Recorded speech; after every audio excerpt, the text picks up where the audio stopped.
경찰 아줌마. 동료들 뒤통수 치고. 깜짝아.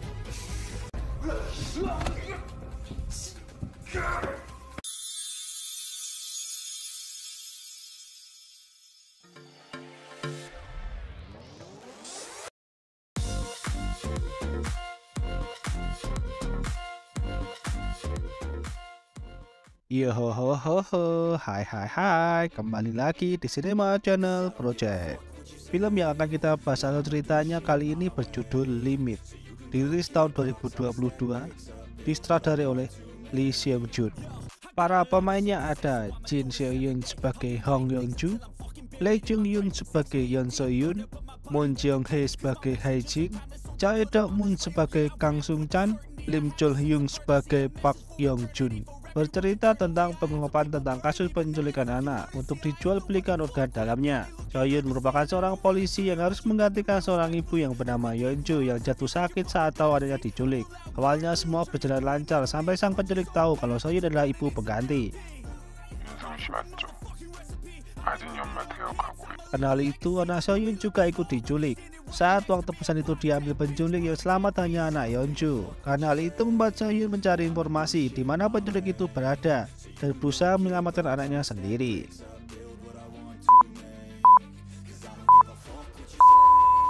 Soyun merupakan seorang polisi yang mempunyai seorang anak laki-laki bernama Dahyun. Ia tinggal bersama ibu dan anaknya. Selain jadi polisi, Soyun memiliki bisnis sampingan yaitu menjual perawatan wajah. Karena gaji polisi belum cukup untuk menutup semua tagihan serta ia ingin memasukkan Dahyun ke Akademi Bahasa Inggris. Di tempat lain, Yeonju memberitahu suaminya kalau anaknya tidak ada, yang membuat suaminya langsung pulang. Saat sampai di rumah, suaminya marah karena Yeonju tidak menghubungi polisi. Setelah suaminya menghubungi polisi, polisi datang ke rumah itu.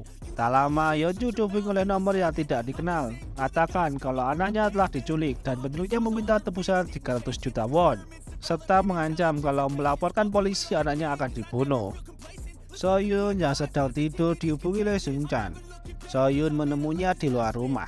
Sung Chan ingin meminta bantuan kepada Soyun untuk menggantikan Yeonju untuk bernegosiasi dengan penculik karena Yeonju pingsan dan dirawat di rumah sakit. Soyun sempat meminta untuk mencari orang lain, namun Sung Chan tetap ingin Soyun ikut. Sung Chan kemudian mengirim hasil rekaman telepon Yeonju dan penculiknya. Mendengar rekaman itu, Soyun jadi teringat saat bertugas. Seorang anak meninggal dikubur hidup-hidup dan ibunya marah kepadanya yang telah berjanji bisa menyelamatkan anaknya itu. Soyun kemudian pergi menuju rumah Yeonju. Di perjalanan ia memutar ulang rekamannya itu untuk meniru suara Yeonju. 우리 아진이 좀 바꿔주세요. Di rumah Yeonju, polisi sudah menyiapkan semua alat yang dibutuhkan untuk melacak si penculik. Setelah menunggu cukup lama, penculiknya pun menelepon. Soyun menjawab telepon itu. Karena uangnya sudah siap, penculik meminta untuk membawa ke pintu keluar tol serba terdekat jam 2 siang.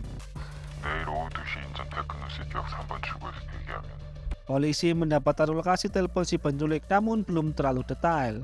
Setelah itu, polisi meminta bantuan polisi terdekat untuk mengecek lokasi itu, namun tidak ada petunjuk apa-apa. Soyun sembunyi-sembunyi menghubungi ibunya dan berbincang-bincang dengan Dahyun. Walaupun dalam tugas, ia masih berusaha menjadi ibu yang baik. Hari berikutnya, suami Yeonju sudah berada di tempat yang diperintahkan sambil diawasi polisi setiap sudut. Penculik menghubunginya untuk pergi ke parkiran Incheon Grand Park 30 menit lagi. Setelah di parkiran, ia membuka pintu mobil dan pergi ke tempat itu. Tak lama, terlihat orang mencurigakan mendekati mobil itu. Dengan cepat, polisi berusaha menangkap orang itu. Setelah diinterogasi, orang itu hanya ingin melihat di dalam mobil karena pintunya terbuka. Ia juga memiliki catatan kriminal sebagai pencuri mobil. Polisi kembali ke rumah Yeonju dan menunggu telepon dari penculik. Yeonju yang sudah baikan kembali ke rumah. Soyun yang melihatnya ada di kamar, ia menemuinya. Yeonju menanyakan bagaimana kalau anaknya di posisi itu dan kembali dengan keadaan mati. Soyun menjawab akan mencari penculiknya dan membunuhnya. Malam hari di rumah Soyun, Dahyun sedang belajar sedangkan neneknya tertidur di depan televisi. Bel berbunyi, Dahyun mengira itu adalah ibunya, ternyata itu penculik. Soyun dihubungi oleh penculik menggunakan HP anaknya. Penculik itu juga sudah tahu kalau Soyun menggantikan Yeonju. Penculik meminta Soyun yang membawa tebusan 300 juta itu langsung kepadanya. Soyun tidak boleh memberitahu rekan polisinya atau Dahyun akan dibunuh.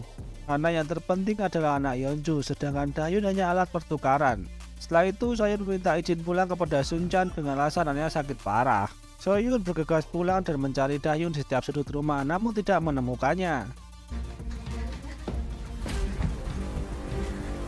Soyun semakin panik dan menyalahkan ibunya karena tidak bisa menjaga Dahyun. Setelah tenang, Soyun mengatakan kepada ibu kalau Dahyun diculik. Ia akan mencarinya. Ibunya diminta untuk tidak memberitahu siapapun.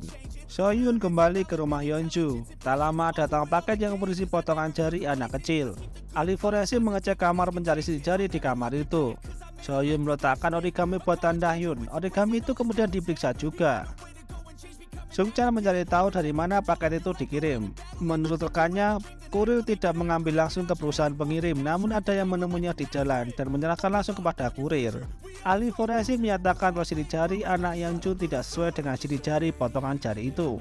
Namun ada yang cocok dengan sidik jari yang ditemukan di origami yang dibawa Soyun.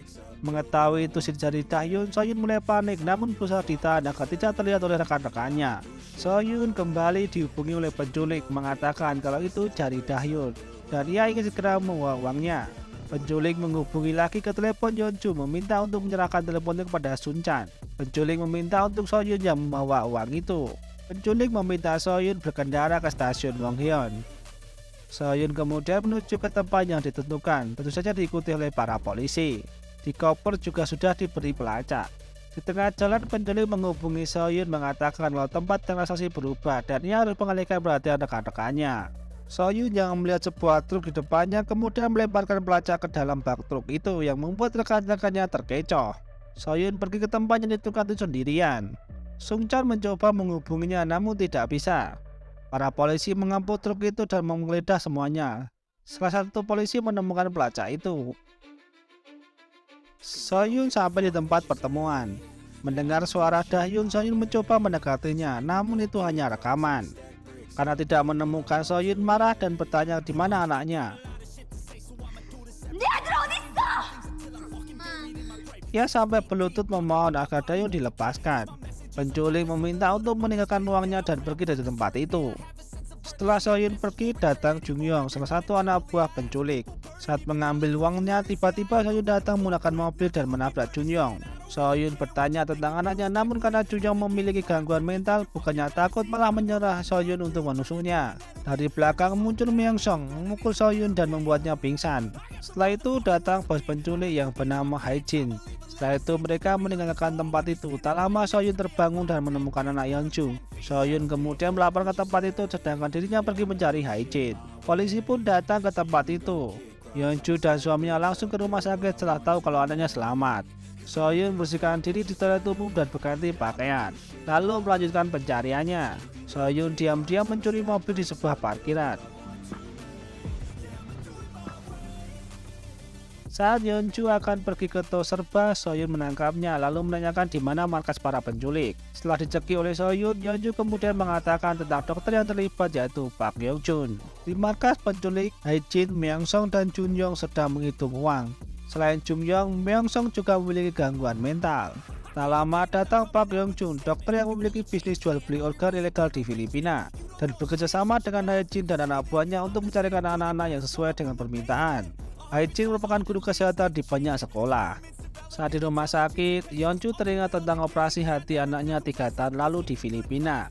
Dokter yang mengoperasinya adalah Park Yeong-jun. Setelah selesai mengoperasi, Park Yeong-jun meminta tolong kepada Yeonjun karena suaminya kenal baik dengan pejabat pemerintah untuk melancarkan bisnis medis yang akan ia bangun. Park Yeong-jun mengoperasi anak Yeonju sudah disenangkan demi kelancaran bisnisnya. Yeonju kemudian menghubungi Hae-jin memberitahu kalau Soyun datang menemuinya. Ia meminta agar segera dibereskan, kalau tidak Yeonjun mengancam akan membunuh mereka. Soyun pergi ke rumah sakit di mana Park Yeong-jun berada. Saat melihatnya, Soyun lalu mendekati Park Yeong-jun. Ia menguping pembicaraan Park Yeong-jun membahas seorang anak 9 tahun yang jarinya tangannya terpotong, meminta untuk segera dikirim ke Filipina. Soyun kemudian mengikuti mobil Park Yeong-jun yang akan bertemu dengan Hae-jin di taman bermain. Saat mengikuti Park Yeong Chun, Soyun melihat Junghyun dan Myeongsong. Soyun kemudian mengikuti mereka berdua, sedangkan Haejin bertemu dengan Park Yeong Chun. Setelah selesai bertemu, Haejin melihat Soyun mengikuti anak buahnya, lalu memberitahu kalau mereka diikuti oleh Soyun. Mengetahui diikuti oleh Soyun, mereka berdua kemudian berpencar. Di sisi lain, polisi sudah menyebarkan poster Soyun. Polisi di taman kemudian mencari Soyun setelah tahu kalau mobil yang dicuri berada di taman itu. Soyun terus mengikuti Junghyun sampai seorang polisi menemukannya. Myeongsong yang melihat Soyun mencoba membunuhnya, namun yang tertembak malah polisi di samping Soyun. Semua orang menjadi berhamburan berlarian. Myeongsong terus menembaki Soyun yang mencoba bersembunyi namun tidak ada yang kena. Banyak polisi yang datang dan terjadi adu tembak. Myeongsun yang kehabisan peluru mencoba mendekati Soyun, namun ada polisi tembak dan tewas. Soyun kemudian pergi ke tempat itu, begitu juga dengan Haejin dan Junghyun. Junghyun sangat marah melihat Myeongsung mati. Anak Yeonju yang sudah sadar memberitahu kalau ia mendengar suara laut dan ia melihat perahu. Flashback saat Yeonju berada di rumah sakit. Ia bertemu dengan Haejin. Yeonju ingin merubah rencananya dengan menculik anak Soyun. Ia juga meminta untuk jangan menyakiti anaknya dan anak-anak yang lain yang akan diculik. Ia merasa perbuatan itu tidak baik. Suami Yeonju mengaku soal operasi hati anaknya yang ternyata organ itu milik Yeonju. Sung-chan meminta untuk menceritakan kebenarannya, namun Yeonju menjawab tidak tahu. Akhirnya Yeonju ditangkap dengan tuduhan perdagangan organ dan penculikan anak-anak. Junghyun datang ke rumah Park Yeong Chun berusaha membunuhnya. Walaupun sempat melakukan perlawanan, Park Yeong terkena tusukan beberapa kali, yang akhirnya mati dipukul dengan stick golf. Soyun menghubungi Haejin menanyakan di mana Dahyun. Haejin meminta Soyun untuk melakukan sesuatu agar anaknya selamat. Junghyun pergi menemui Soyun untuk membunuhnya. Junghyun beberapa kali menembaki Soyun namun tidak kena.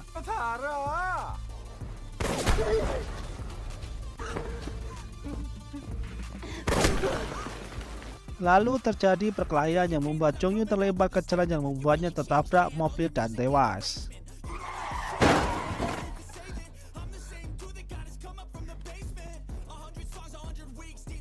Soyun menggunakan mobil pergi ke tempat Haejin berada. Dia juga memberitahu Sung-chan untuk pergi ke pelabuhan Haejin. Soyun yang sudah sampai di pelabuhan langsung terjadi adu tembak dan perkelahian.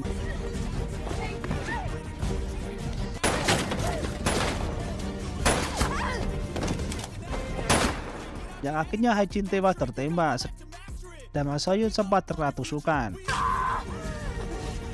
Setelah itu Soyun mencari Dahyun dan melepaskannya. Tak lama polisi pun sampai ke pelabuhan itu. Soyun dan Dahyun pun selamat.